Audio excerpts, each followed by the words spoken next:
Hey everyone, and welcome back to the channel.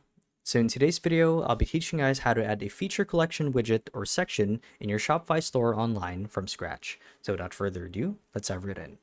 So to actually do this is quite simple, and the first thing that you guys need to do is you want to make sure that you're logged into your Shopify account as an administrator. So as you guys can see here, I have a dummy store set up, and this is what the dashboard looks like. And the idea here is we want to get access to the site builder that is natively supported by Shopify. And to do that, you'd want to click on Online Store under Sales Channels. And from here, you'll be met with 5 options being themes, blog posts, pages, and so on. So from here, you want to select theme, and then you want to select the store that you have registered under your account to customize. So we're going to choose this one, and Dawn is actually the default one, I believe. So when you click on it, it'll pull up the site builder, and here's where you can get started.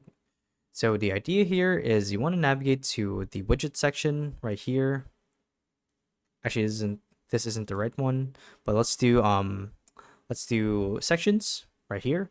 So when I go to click on add section like so, you'll see right away that there's an option that says featured collection or feature collection.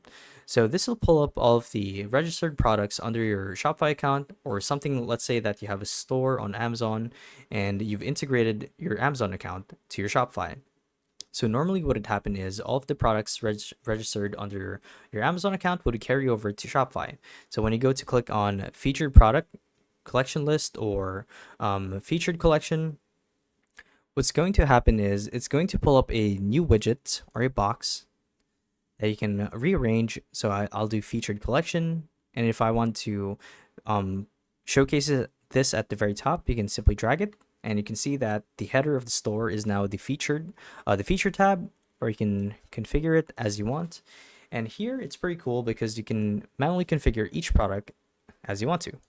So you can do that by navigating to this box right here and editing each product as well as the size for it.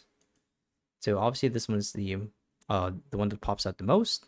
And you can add how many products you want to show. So if we do 8, it's going to showcase 8. Actually, hold on. If it's on desktop, let's do 5. So here we are.